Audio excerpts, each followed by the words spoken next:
balanced in everything, in spirituality, physical, and mental. If we, what we believe in, our relationship to God, our feelings and actions and emotions and our thinking patterns, also the way we take care of our body, all this is going to influence in us, in the living souls. And let's remember that we live in a social environment. We have friends, we have jobs, and there's a lot going on in our lives that can also influence our lives. So, in order to us to have a very good health, all these three areas needs to be addressed. But sometimes things happen in life that bring this balance to an imbalance. So maybe you lost your job, maybe you're having family problems, maybe someone that you really love dies, maybe you're facing divorce or an illness, you're having financial problems. Lately there's a lot of people with that. And or insecurity about what's going on in the future, that can bring this balance to an imbalance, and that can cause problems. I'm not going to focus too much in this. What I'm going to focus more in this lecture is on forgiveness. What happens when you make a mistake?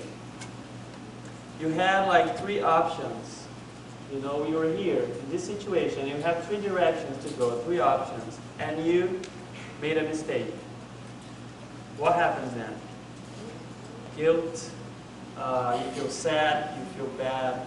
There's a lot of feelings. Oh, why have I done that? I can't believe I did that. Oh, I should have done this, I should have said that. There's a lot of things come to our minds, and we all feel guilty.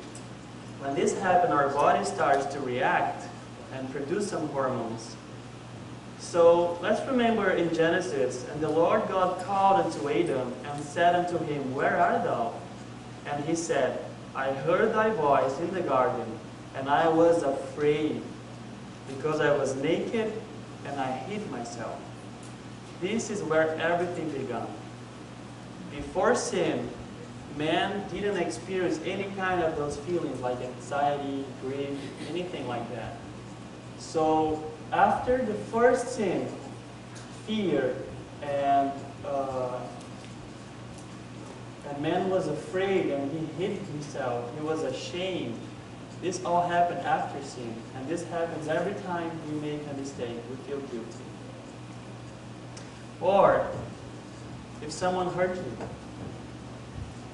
let's say someone say something to you that hurt your feelings, say something to you that you didn't like, or do something, a very good friend of you, go and do something that you just don't believe that that person could have done something like that. Then you get angry, you know, you just, why does that person did that to me? And you just cannot forgive. You know, you think about it, and those feelings, those memories come to your mind all the time, and you just cannot forgive.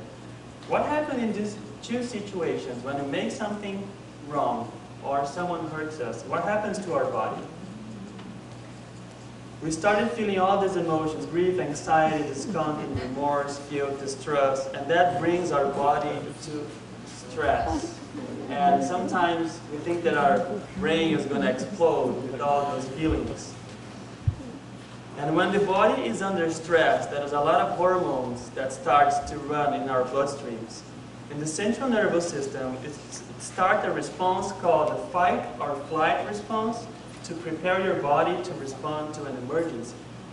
So let's say someday you were walking in the streets and there's a bear or a lion comes in front of you, or a snake.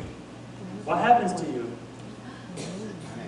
The blood pressure raises, your heart beats a lot faster, you know, you feel that adrenaline rush, right?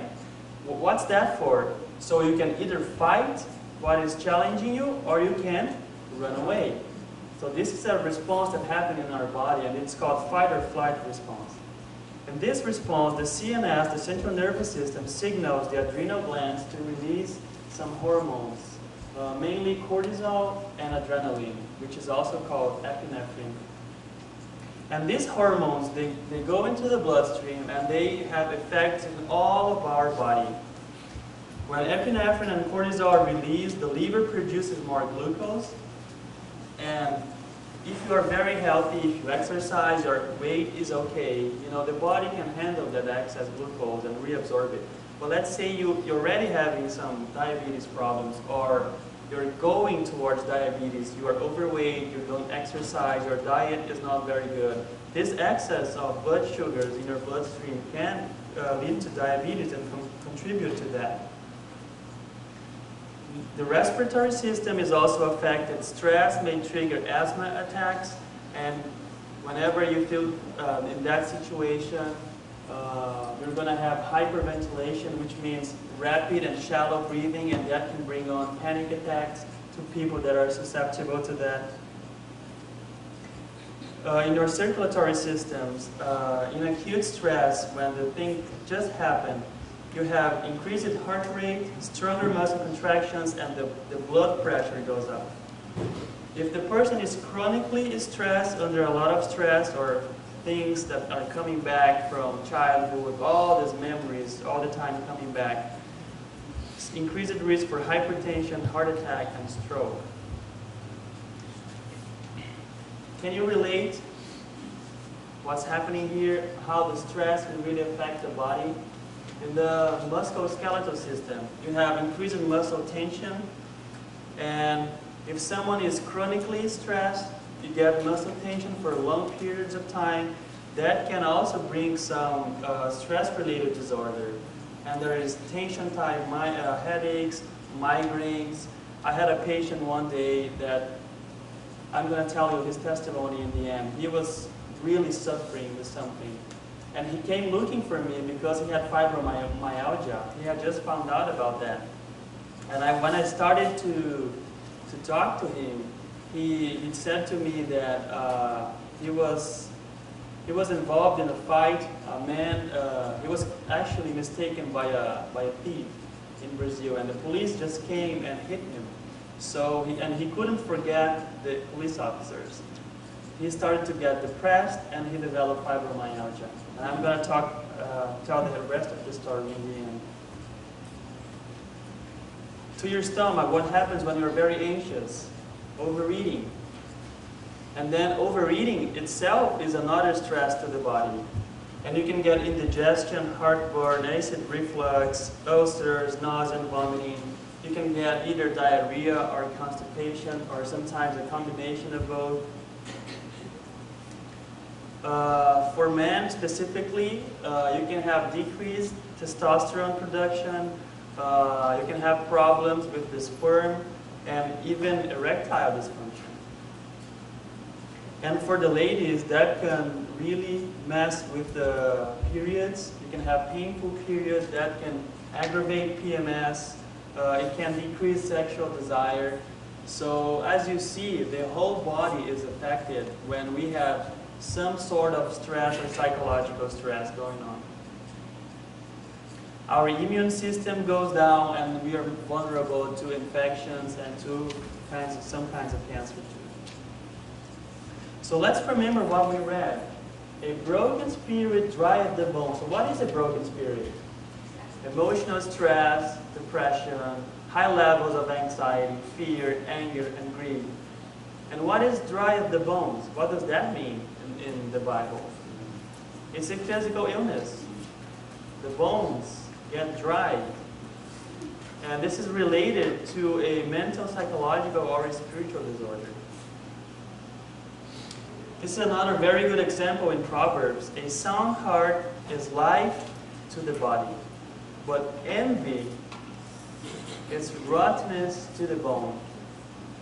Have you seen someone with osteoporosis because of envy? Or osteoporosis or arthritis because of guilt?